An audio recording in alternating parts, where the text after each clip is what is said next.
babu 5 faslun 6 darsu 6 kamin hajul muslim ba on no yewten al muharramatu harmudi harmu be tahriman harako harminde mo addatan wadanande waqut no harmande provisoire o honna ben awalan aranon dum ukhtu zawjati kunene goto be ngoma ila on harmi ila an tutallaga ukhtuha hanene goto bakon akkite watan qadiya gasa iddatuha idda makon automata ha amaya li qawli ta'ala fi siyaqi fi sugugol baynal bayani bangingol muharramati harmabe wa tajma ila hawtun baynal ukhtayn thaniyan amma tu zawjati yaye be ngoma aw khalata manene makko mawdo manene makko to goso falatun kahu on jombatake ɗon hatta to pallaka ha accete bintu akhiha ɓiɗɗo nene goto makko aw bintu ukhtiha ma ɓiɗɗo e bandira makko watan qad yagasa iddatu idda makko aw tatawaffama ha o maya li qawli abi hurayra radiyallahu anhu ha rasulullah sallallahu alaihi wasallam nelaɗo haɗi an tunkal mar'atu li sonnajo resete ala ammatiha e hoore yaye makko o halata ma hoore nene makko mawɗo salisan almuhsanatu jombaɗo ay almutazawwijatu sonnajo jombaɗo on ɗon kadi no harmi harmande waɓutu hatta to tallaka ha o accite aw to ayyama ma o heyno watan kadi ya gasa iddatu ha edda makko nde qawlihi ta'ala fi siyaqi fi sugugol bayanil muharramati ɓangel harmu ɓen wal muhsanatu e ɓen sangiɓe minan nisa'i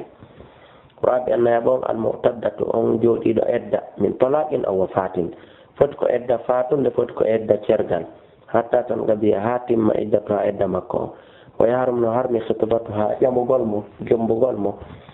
kadalika e wanono wala mani'a haɗore alamina ta'rid e wiɓutugol wonde no faalama ko ɗawli wono wi'ugol mo masalan inni min fiiki fima larakhibun ɗo yiɗi sifama wolgo sifa ɗi alaji ella ala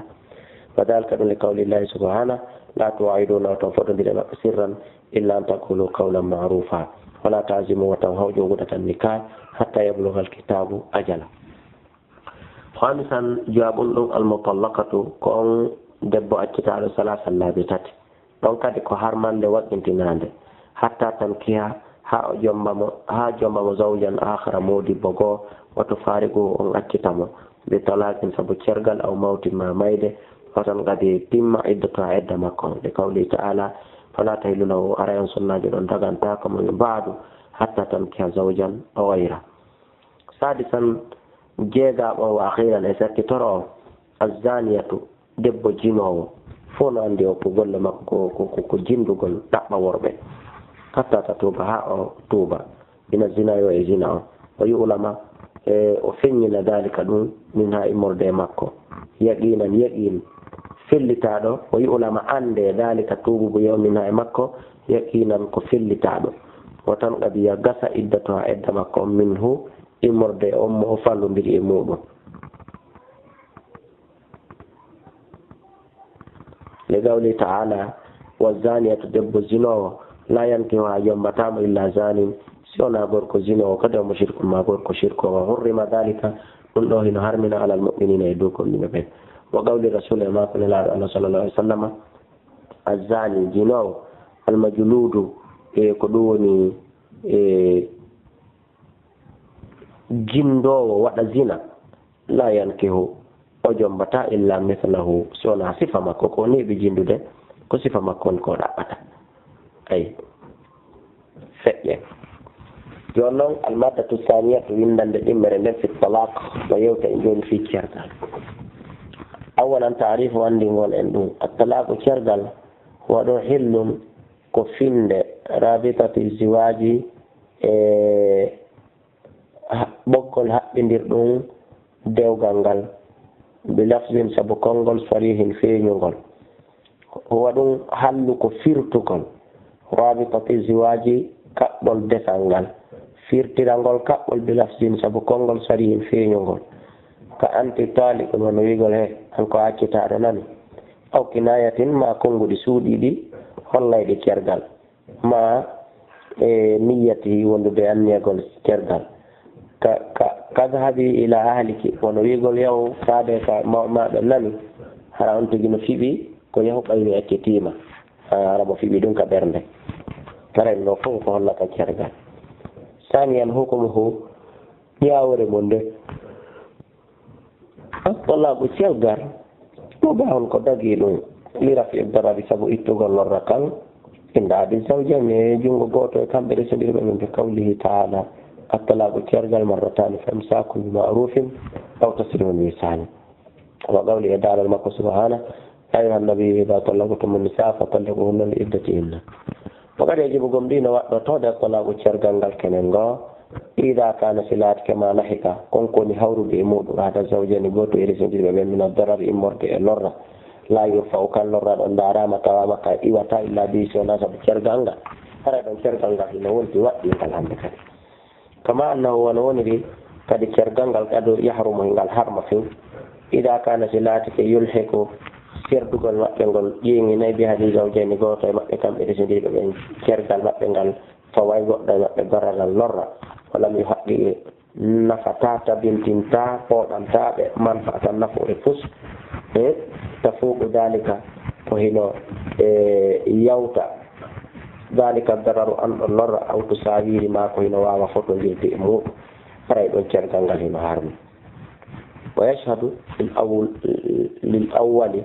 فرأيب سيدي تنانو أرانو كوهو يوتر أرانيرنده قوله ما كنا لا صلى الله عليه وسلم للذي ونندو شكا إليه ولتي وكما بدا امرأته في لراج بينهم لا الناس تطلقها أكتم ويشهد إنه سيدي سنة قد لساني بمونه نوري قد سيدي يكون سيدي تنو يوتر يمرنه قوله صلى الله عليه وسلم ما كنا لا أيما امرأة قال صلى الله عليه وسلم تزوجها لندي لموجه والطلاق كيركا في غير ما بعث قال داء لرة توقع كأي يوزي كيرغان الوادي فحرام هرهي هارمي عليها إدو مكو رائحة الجنة أورنغل الجنة ما فرنا الجنة كان ثالثا تتقون أركانه تقال كيرغان للطلاق نودا كيرغان ثلاثة أركان تقال ويدين الزوج المكلف كموده اللي فاد توجم بلومون وما تريدن كو اللي فاد فليس هاننا لغير الزوج كوينا مودي أن يوقع طلاقا للبتا كيرغا تقول درتو إنما أكتيما ما مجابتيما لقال صلى الله عليه وسلم إنما الطلاق عند كيرغا أخذ كجتا بالساقي جل الرندون أنا بل الرجوم بدون لغيها فأمريكا كما أن الزوج ينون لمودي إذا لم يكن سيولاتا قد آجلا كمرة إلا بالغا اللي فاده مختارا كدو سبيدو هرنا وفرسادو هركو سبانيدو فولونتي غير مكره ونا وفرسادو هراي نفوك دي لا يقو ستيكوني وسفري هراي واواتا وند من امور الطلاق الكيرغان لقول صلى الله عليه وسلم ما كن لا ركو ما يكون رفع القلم كرم النبانتا عن ثلاثة من فقط أدناي مداني له حتى يستجدها فينا وان الصبي بوبو حتى يحضر ما يكون هو إيتو وان المجنون في حتى يعقل هذا حقه ولقال صلى الله عليه وسلم رفع أن تنام عن أمتي مفتي عنها الخطأ فكالترك بولي والنسيان يجدون وما استكره عليه فكالك بفرصة عمون ثانيا الزوجة بين التي تربطها وتوتهين حق للإماق بالزوج سبوري سندران المطلق أكتان لرابطة الزواج حق لرنده إدسان حقيقة ينقل بأن تكون ndew laatoto fiismati mo e dewgal gorko on ɗam tahruju tawa yaltaali anhu ga e makko bi fuskin sabu bonnegol dewgal aw talaqin ma cergal a hukuman ma ñaawre hunde kalmu taddati wono eddiniiɗo min talaqin immorde cergal rajiin artirtengal aw ba'in ma woɗɗinangal e baynuna tan ɓanginangal suhra tosokal e fala yaɗo hara yanata talaqu cergal ɗon ala imratine dow sonnajo laysatumo laatakilel mo tallaki wonande akkitaɗo wala ala imratin wona dow sonnajo kadi banat mo tatayno ɓangi min e muɗum bittalaki kergal a salisi tataɓal banat mo tatayno woɗɗiti min e gorkon bittalaki salisi kergal tataɓal aw bil fusqi ma sabu waɗugol fusqu bonna aw bi talaki ha ma sabu accittigol mo qabla dukhuli biya ko adi natudugol e makko suudu ɗiɗo tumande tawno lam yuswadik hawrodirali a talaku kergal ngal mahalluhu e place muɗum فهو دون نgal cergal on laahil ko bewrewal te kawli sallallahu alaihi wasallam la nadara wolore ala na lebuli adama ɓiɗɗo adama fima la yamliku e ko jeeya wala itibarin ɗin lahuli ɗingol alanama fima la yamliku e ko o jeeya wala talaqa law cergal accutugol alanama fima la yamliku e on debbo mo o jeeyama o jombadi maana salisata tabunno lafsugo konngol addallu tindinaygol ala talaq e dow cergal ngal sori hanno selliri e kana laati sori hanno feeñiri kana laati alkinata ma foti kono suuɗori niyatu anniya o waada kanko to biduni talaffuzin ko alda e wolugol la takki wawata yunude cergal sala to tallago debbo accitittake wala to tallago accitittake biha sabu anni e gorko on tun wonde o anni ke o acciti o wowlaali ɗum accitittake alzawjatu sonnajo o li gawlihi sabu mako nelaɗo sallah sallam inna allah no allah tajawasa o yawtani li ummati moftanne amma hadasat bihi anfusaha kala ko wonki majjo yewtude ɓe mana kala ko ɗe miiji ma lam yatakallamo madama ɗe wowlaali aw yamalu bihi ma ɗe golla waaɓi an aka saamu geɓe kergal ɗen li talaq wodani kergal aka saamul geɓe hiya ɗen an waɗan ara noon ɗum attalaqu sunniyu ko cergal sunna yankewal wona yiya ɗum an yutallaqa ko nde accitete almarata sonnajo fi turin e laaɓal lam yugassaha fi ngal tawata o memaka e muɗum e laragal muslim si julɗo falama an yutallaqa nde o accitata imra'ata o ɓeygo makko le darairi saabu lorra lahita memoɗo beyadima goɗɗo e maɓɓe wa kana o laatike la yudfa o wawata iwde illa bittalaɓe sona saabu cergal in tagara ko yaɓuta sonnajo makko hatta tafide ha o fiilo wa tatuhura o laaɓa fa ida tahurat so laaɓi lam yamassa hara o memalu balde sumay talliga retti o accitamo ɗon talaga tan cergal wahida tan gootal ɓet kam e ɓulon do wiyata masalan innaka an taali ɗum ko accitaɗo mami accitima manan moriba hande kadi وذلك لقوله تعالى كسب دعوة الله يا أيها النبي إذا طلقتم النساء فطلقوهن لعدتهن. رابعا الطلاق البدعي كرجال بديا دفعوا نوارا يدفلي كوي دفعوا دوني كرجال لا يسيك في بيدو كبديا بس ما تشتري قط نوارا كرجال غالورا نارا غالوري كونو وري ميري غال no بديا no يامري ياك وورم أن يطلق الرجل كل بركو أشرة امرأته بينغمو ko yatawa on ɓeygo makko ha eɗum no fiili aw ni fasama moyde yijam ɓesgo o fitari ma imo e nder laaɓal tigi kono kadi massa fiyara o memimo e maggal mbaldi ɗum ɗo fof ko caggal bide aw talligama o accitama salasan laabi tati fi kalimatin wahidatin e konngol gotol ɓe accitima laabi tati aw salasi kalimatin ma konngol tati fil haali e nder alhaali goto e kali e ɓuula wonno nde wiyata hiya o taaligun ko accitaɗo summa taaligun refti accitaɗo summa taaligun refti accitaɗo ɓe accitima ɗo fof ko cerle bidia وذلك أن لأمر رسول الله صلى الله عليه وسلم كسب يامر قال للاد عبد الله بن عمر رضي الله عنهما وقد طلقت وأتت امرأة بين مكة يتيو حيد المفيل أن يراجع له أرتين تمو ثم ينتظر عرفت وابتو ما تتورها أولابا ثم تهيد عرفت أفيله ثم تتورها أولابا ثم إن شاء مفالا أمسك أجبته بعد ذلك بعده إن شاء مفالا طلق وأتت قبل أن يمس قادوا ميمدم ثم قال رسول الله صلى الله عليه وسلم لذلك للاد ماكي فتلك العدة أو العدة التي أمر اللهم الله يمي سبحانه أن تطلق لها النساء ديو أتتيرتا سنة أن تطلق لها النساء سنة أتتيرتا ولقال ما كنا صلى الله عليه وسلم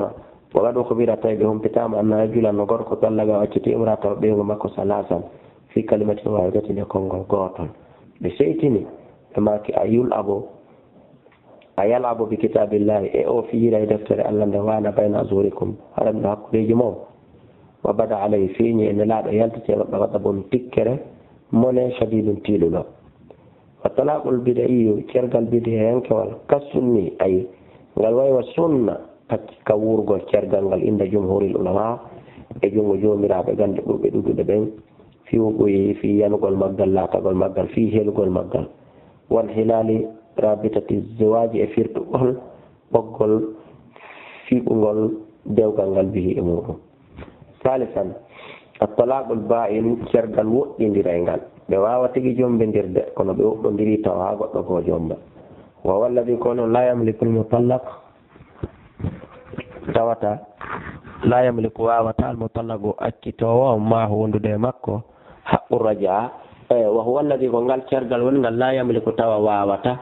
المطلق أكتوا ما هو ندو مكو حق الرجاء حق أرترغان فبمجرد وضوئه سبتل يقول ينقل شرغانغال يصبح وانت المطلق أكتادون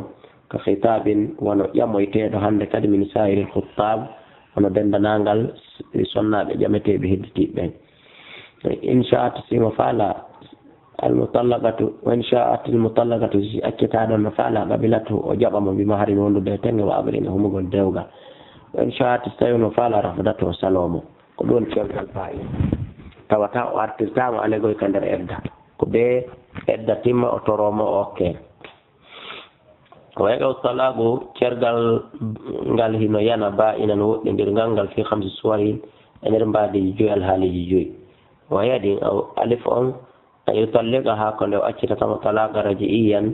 cergal ruttindirtengal summa yatruku ha refti o accitamo fala yuraji aron kamo artirde hatta tan qadiya ha edda ha timma iddato ha edda makko on fatabayyanu haray ɗon sonnajo woɗɗitiki anno e makko bi mujarradi inqida'i sabu telɗugol gasugol iddati ha edda makko on o wonti ba ine makko ɓa ko be o toro o okke ba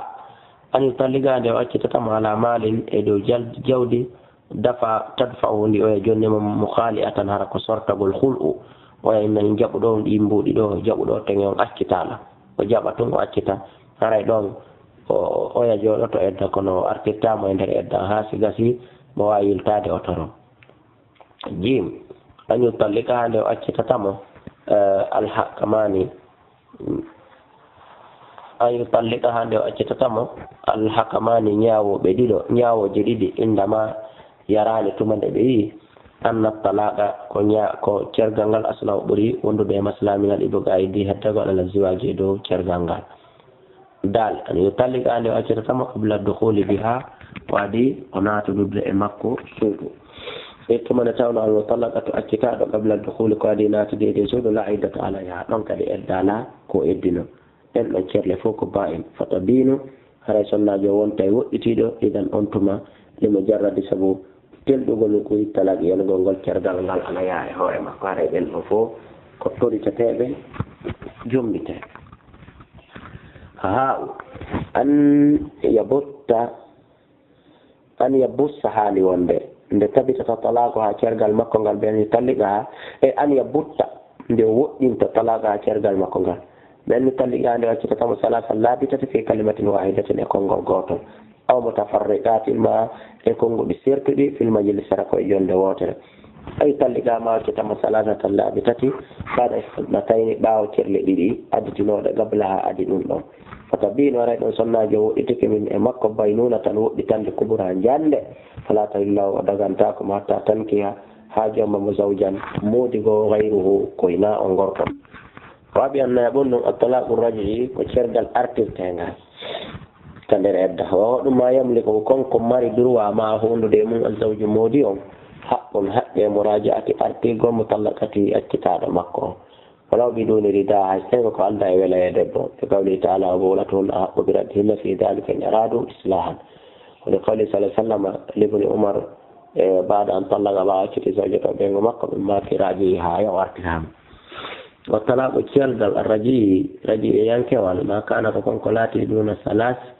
ko timma cerle tati fil madkhuli biha e nder naatugol e makko wa biduni iwadin e ko alda e fandunde go'o والمطلقة أكتاد طلاقا أكتاد رجعيا أرتفتين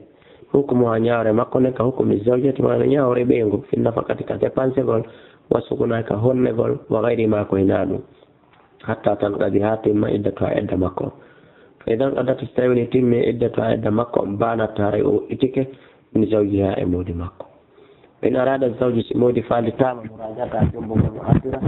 يكفي ورينو يرمى أن يقول لها أنه يتم لقد رجعت في قولي ويرتريما ويصنع كون تويل سلنا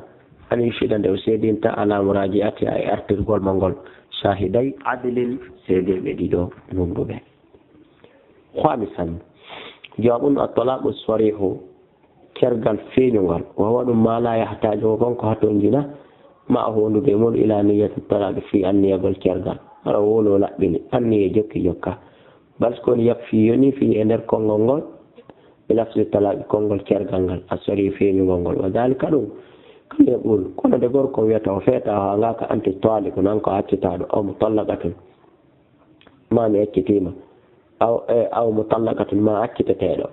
أو طلقتك ما يكتيما أنت طالق أنكو أكتاد أو مطلقة ما كو أكتاد وقوتو أو طلقتك ما يكتيما أو نحو ذلك ما كنا نتتيلو. سادسا الطلاق الكناية كيرغال سودي وهو ما يحتاج وكونكو تنجني فيه مودن إلى نية الطلاق فادي وولو وكونغول تكتنجري النية كيرغال سنادو غيونال كيرغال إذ قد اللفظ كونغول غير صريح ونافع نقول في الدلالة وتكلم عليه كيرغال وذلك دون كان يقول كونون دي انتي ويتا الحقي بي حالك يوك فامي ما انت هناني كونكو بي بانجيني كون أن يوري سكو يوم يكتيم ما سكو يوها هتين هكي أو أخرجي ما يالتو من الدار كذلك كو يالتو تاو كاكو يالتو فري أو لا تكلمني ما تاتوغا هالا لا تكلميني تاتوغا هالا وما شبه ذلك كنا نتتايدون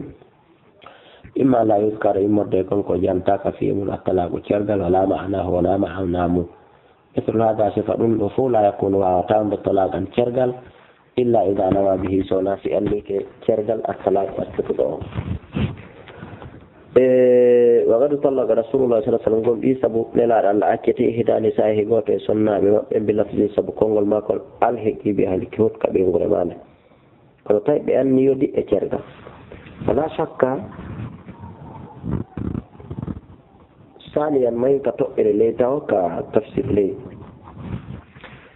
متفق عليه والمرأة سنة جوهي أو بنت الجوان بنت الجول التي قالت له وأنه لا عندما دخل لا يتم بنات لوك مكة ووي أعوذ بالله منك نولو يالله ما فقال لا ماك أت بأزيم أزت بأزيم أمولو ريتدد إلهقي بهالك يو كفاية يو فلا شك سكي ولا أنه نقان كون لا نوى به وأن يرنون دي كونغول الطلاق شرقا وإلا سناد فإن كاب مالك لما قيل ثم دي أنا نو إن رسول الله صلى الله عليه وسلم يأمرك ويأمري من تعتزل أن يفوت تضع امرأتك سنة جماعة فقال أطلقكم أكتم أما ذا أفعلكم مهوة قال أبيع إتزلك ويفوت تم فلا تقربوا وتعبتم فقال لي لامرأتي بيغم قالك بيالك يوك فمما أنتو أيضا ونام كيرغان فالتحقت يمي بهم إمأبئ faltakat o yeeñi doyi ɓe musidɓe makko mana o yeeka ɓe musidɓe makko ɓe wala udda alay kono ɗum kontanoka e makko wala udda alay hada ɗum ɗo kontanoka e makko talakan cergal ɗum ɗo considéranoka cergal hada ɗum ɗo filkinati kaga konguɗi suuɗiɗi alkhafiyati suuɗiɗi amma kinayatu amma suuɗande azayat feeñi nanden ko qawli won wigol mo anti jaliyatun ay an ko accitaɗo ko a pottinaɗo aw ba'inun ma ko a pottinaɗo tahillina ay da dagani li rijali won ɓe ɗitiɓe feelo ɗo fadil kinayatu nde suuɗande ɗo laato tawi nde hatto jina ila niyat faade waɗugol anni e balskoni e gaw talago haray kogon cergal ngal tabiti wuuri ndimo jarraɗi talaffusi sabu telɗugol wowlugol ngol mbiya sabu konngol ngol saabi an jeeɗiɗaɓol ɗum الطلاق المنجز والمعلق كونغا الكيرغال الطلاق المنجز كويتي كيرغال منجز ودون ما تطلق به كونغا الاكتيرانغال دون الزوجة بيغون في الحال الحال كقولي ون يقول انت طالق كواكتادو مثلا فتطلق في الحال كواكتي الحال واما المعلق واما كويتي كوينغا فهو ما علقه ko konko gorko on wengi ɗum ala faali shay'in e dow huwugol hunde aw tarki maccugol hunde fala yaga wara ɗon cergal ngal wata on dey laaɓaada wo ɓoyi sowona ɓaawo yanugol waɗugol ma Allah gahu ko ngal wenga ko ngala e hoore mum misalani e ɓuna misal nde gorko wiyata in harajtu si a yalti minal manzili ka galle ɗo simi humpitiki a yalti ɗo fanti tale hara e hakkitama ɗon si debbo yalti tu cergal waɗi aw in walatti bintan ma hinoma ɗo sa jibini ɗo debbo e nde fantital ɗum aray mi ekkitima e ko nantata e ɗum ma sa jaabike mo ɗon mi ekkitima misal fala tutallaq aɗay ɗon fi o woli ɗum aray o accitatake cergal waɗata illa ida harajat sowona tuma o yaltini minal manzili o yika galle aw walagati bintan ma o jibini debbo ma o jaabi oɗa ma o memi ko wiya ko wata o memi haray ɗon noon tuma kala gotel e ɗum ɗon waɗi haray cergal ngal waɗi wallahu a'la wa